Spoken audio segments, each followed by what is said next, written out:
끝판대장입니다. 우리 구독과 좋아요, 알림 설정, 그리고 댓글까지 부탁드리겠습니다. 자, 일단은 최근에 QW가 한창 핫하잖아요. 크립토인들이 이렇게 많았었나 싶은 그런 주간이긴 한데, 어쨌든 그런 상황에서 가격은 지지부진한 그런 상태이긴 한데, 어쨌든 여기서 요 위로 올라가지 못했기 때문에 얘가 이로 밑으로 다시 내려왔기 때문에 이동평균선을 봤을 때 이렇게 보시면 요런 식의 그 가격대에서 갇혀서 그래서 밑에서 지지부진하는 그런 모습. 그러니까 이런 식의 횡보를 언제까지 9월 혹은 10월까지 할 것 같다. 이렇게 생각하면 될 것 같아요. 그냥 편안하게 생각하시면 되고. 근데 그 과정에서 좀 여러분들이 힘들다 뭐 이럴 수 있잖아요. 근데 어느덧 시간은 지났고 많은 시간도 흘렀습니다. 언제부터? 3월부터 9월까지 진행이 되고 있기 때문에 거의 6달 혹은 10월까지 가면 7달 정도 되겠죠? 그 정도의 횡보는 정말 큰 횡보라서 이때보다도 더 큰 시간일 수 있고 아니면 이것보다 조금 짧을 수도 있고 하지만 이때 시간이 있었기 때문에 그 다음에 이렇게 올릴 수 있었다라고 생각하시면 됩니다.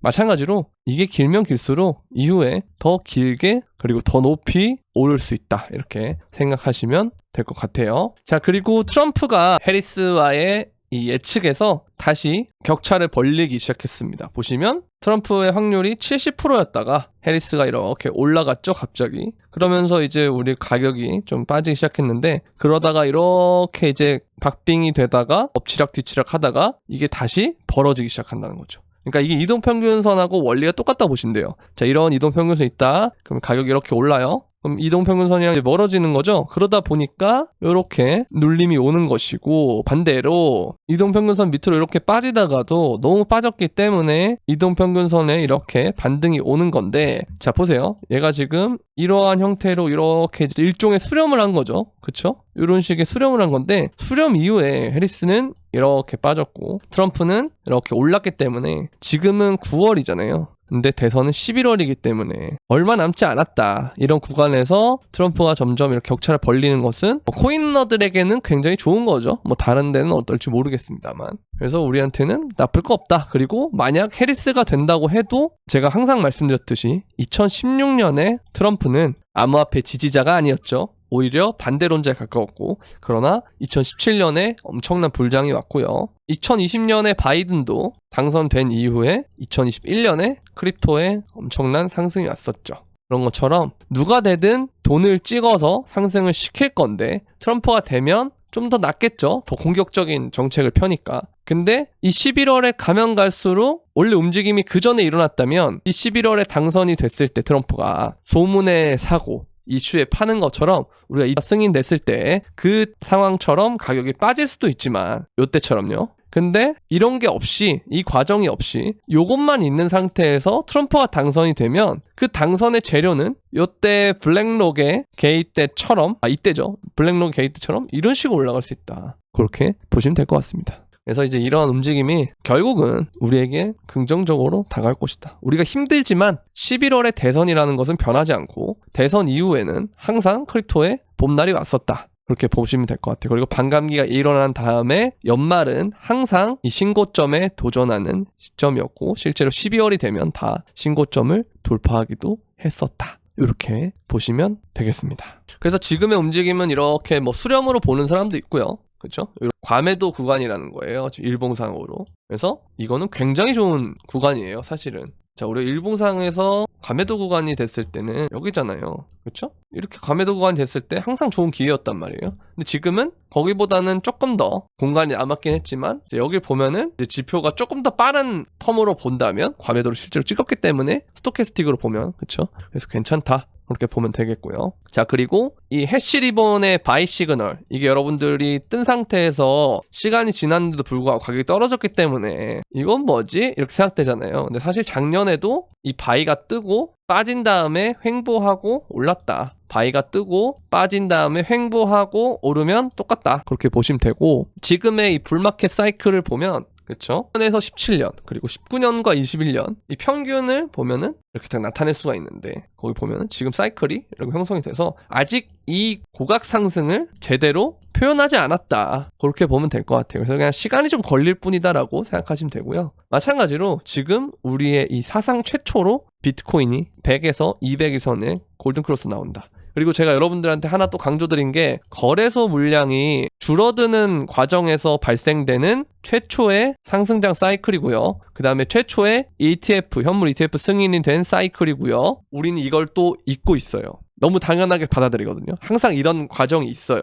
크립토는. 그렇죠? 작년에도 그랬고요. 2020년에도 그랬고 2016년도 그랬고 항상 이걸 당연하게 받아들이다가 어느 순간 다 오른 다음에 이것 때문에 올랐다 이런 식으로 기사를 띄운다는 거죠. 그러니까 우리는 여기서 너무 이거에 대해서 아무 일도 아니지 않느냐라는 식으로 왜 변화가 없냐, 가격이 왜 안 오르냐 여기에만 집착하지 말고 이것 때문에 결국은 매집이 끝나면 오를 거다라고 생각하는 게 더 좋지 않나 그런 생각이 들고요. 마찬가지로 자 불마켓, 베어마켓, 사이드웨이, 그 다음 불 이렇게 순서가 있는데 지금은 이 사이드웨이가 끝나면 옥토버에 뚫을 수 있다, 10월에 돌파할 수 있다 이렇게 보면 될 것 같아요. 그리고 이제 이걸 또 보면은 이러한 고점이 이렇게 형성이 되는, 근데 여기대로 고점을 가면 이건 18만 5천 달러 정도로 갈 수가 있다 이렇게 얘기를 하는 게 있고, 그 다음에 이것도 마찬가지예요. 항상 요 온체인상으로 봤을 때 이렇게 튀어오르는 구간이 있는데 그 전에 항상 이 파란 색깔 박스권 구간이 있다. 이 페이지 2, 그렇죠? 페이지 1 구간에서 상승 이후 횡보 구간에 머물러 있으며 페이지 2 구간으로 가기 직전 구간이다. 페이지 1 구간에서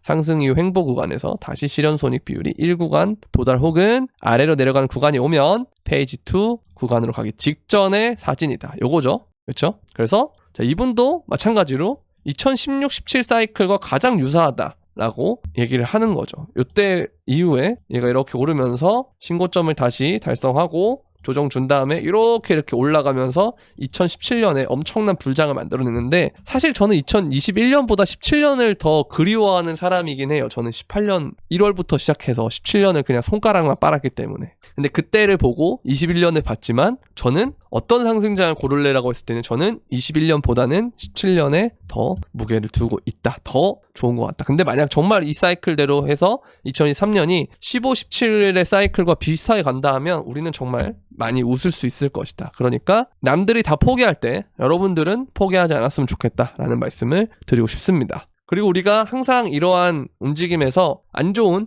우울함을 갖고 있지만 실상은 이러한 횡보 구간 이후에 본격적인 고강 상승이 그동안 자산시장에서는 나타났다. 유사한 패턴을 보이고 있다라고 보시면 되고, 그리고 리플 사장이 요번에 KBW 때 한국을 방문을 했단 말이에요. 근데 한국은 기회의 장이고 은행권과 협업을 원한다. 이런 얘기를 하고 있습니다. 그래서 리플에게도 한국은 기회의 장이다. 한국은행과의 협업을 통해서 가상자산 스탁 서비스 솔루션 제공한다. 이런 얘기 하는데 일단은 좀 지나봐야 알겠습니다만 리플도 점점 좋아질 것이다 라고 생각합니다. 차트가 너무 좋잖아요, 리플은. 자, 그리고 항상 이 시기쯤에 이러다 역프 같은 게 뜰 가능성이 있거든요. 요즘 김프가 지금 1%대라서 왜 그러냐면 한국인들은 관심을 다 버리고요. 그 다음에 USD 기반, 그러니까 달러 기반의 거래량이 늘어나고 있다. 근데 특히 거기서 크립토닷컴이 주도하고 있다. 이렇게 보면 되는데 얘네하고 코인베이스 이렇게 보시면 되고, 결국 점점 주도하는 장세가 미국으로 넘어가고 있고 항상 그러다가 국내로 다시 넘어오고, 항상 그래서 한국인들은 마지막에 코인을 설거지 당하는 경향이 좀 있다라고 생각합니다. 좀 안타깝죠.